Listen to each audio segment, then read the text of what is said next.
¿Cómo se gestiona un fraude?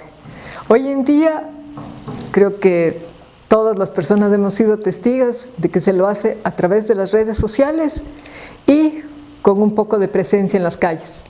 No en todas las calles, porque no hemos visto que sean en las calles de los barrios marginales, no son en las calles de los barrios populares, no son en las calles de los guasmos, no son en las calles que no cuentan con pavimentación, de esas casas que están en el lodo, donde no hay alcantarillado, donde la basura está por todas partes. No son en esas calles, son en otras. Son en las calles en donde vive la gente que habla sobre el fraude, que son personas que no pueden salir ni del perímetro de los 50 metros cuadrados en donde están, y que parece lo que conocen. Las personas que están hablando hoy en día de fraude en el Ecuador toman como ejemplo o miran hacia Venezuela, y creo que nosotras y nosotros deberíamos hacer lo mismo, porque las que hablan de fraude son las mismas personas que protagonizan el gran boicot en este país hermano.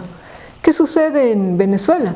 Hace más de una década, en Venezuela, las personas que no desean que haya una sociedad igualitaria, una sociedad de equidad, una sociedad de justicia social, una sociedad con un mínimo de solidaridad, están constantemente presentes en las calles, protestando porque el otro posiblemente ha recibido una vivienda, protestando porque las otras personas tienen más oportunidades, protestando por un poco, verán, no es que es el gran cambio, es solamente un poco de más democracia, un poquito de una sociedad que sea o que construya el bienestar para todas y para todos.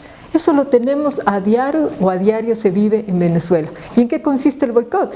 El boicot consiste en que quienes detentan ciertos bienes y la propiedad de ciertos bienes, sobre todo los bienes que son más necesarios para la población, como alimentación, como medicinas, etc., no solo que acaparan estos bienes, sino que además los esconden.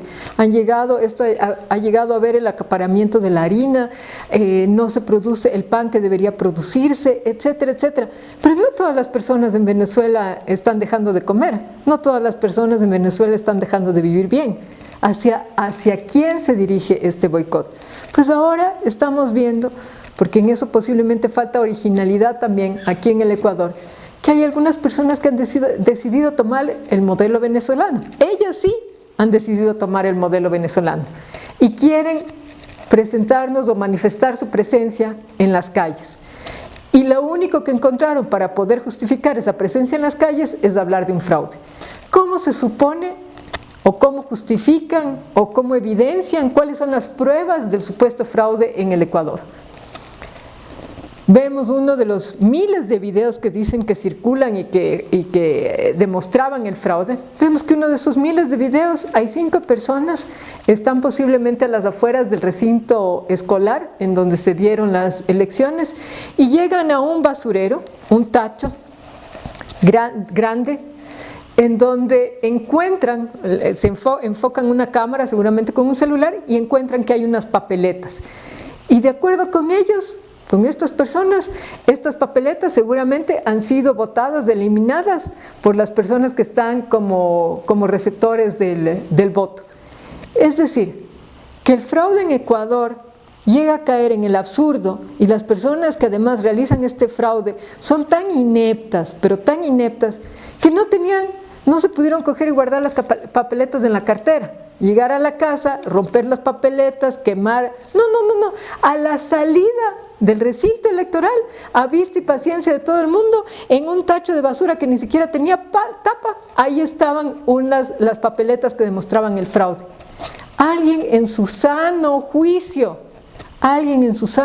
puede creer esto. Demuestran además que el papel de las papeletas se puede borrar, que el esfero no sirve. ¿Cómo lo hacen?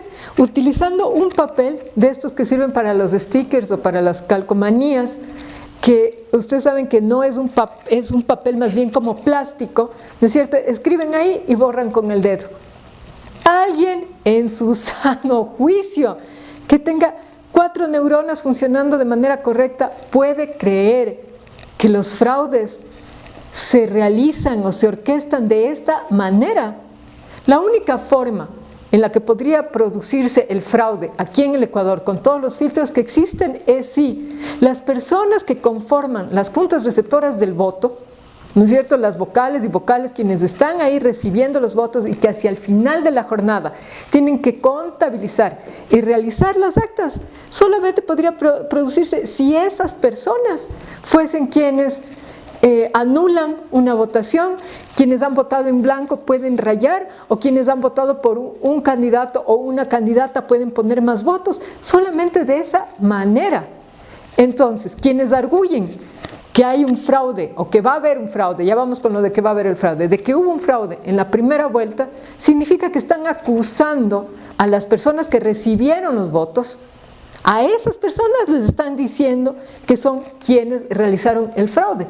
Quiere decir que su hermana, su primo, todos los universitarios que fueron, las personas que fueron escogidas aleatoriamente, pero con cierta preparación académica para que vayan a formar parte de las juntas receptoras del voto. Esas personas nos están diciendo que esas personas son quienes se responsabilizan del fraude, son quienes fabricaron el fraude, son quienes que han sido pagadas para que hagan estas cosas, para ir a votar las papeletas. El hermano, la prima, la sobrina, el hijo, la hija, esas personas, de eso nos están hablando. Cuidado, cuidado, porque son absurdos risibles, en los que no podemos creer, pero en los que increíblemente algunas personas creen y además los replican. ¿Qué es lo que va a pasar el 2 de abril? Ya antes de que pase nada, están hablando otra vez de fraude, porque saben que van a perder, porque saben que Lazo no va a pasar de ese 28 o 30% o máximo un 35% que no va a alcanzar y que no va a pasar y que no va a ganar. Solamente entendiendo que saben que no van a ganar, se puede comprender que hablen de un fraude con tanta antelación, solamente porque saben que no van a ganar. Pero el problema no es solamente el que hablen hoy en día de fraude, el problema va a ser después del 2 de abril. Porque entonces sí tendremos a esas mismas personas, a 10.000 personas en las calles, un día y otro hablando de fraude, diciendo que el gobierno se vaya y no legitimando, como debe ser, unas elecciones que han sido democráticas, profesionales y que recogen el sentir del pueblo. Tenemos que prepararnos, ojo, que la verdadera guerra posiblemente venga después del 2 de abril. A no refrendar el absurdo de la idea del fraude, a tener un voto, a votar con conciencia y a prepararnos porque las batallas continúan luego del 2 de abril. Tenemos que asumir el compromiso que tenemos con la historia y con el futuro, a rechazar este fraude anticipado y a seguir construyendo día a día el mundo que merecemos. Un abrazo fraterno a todas y todos.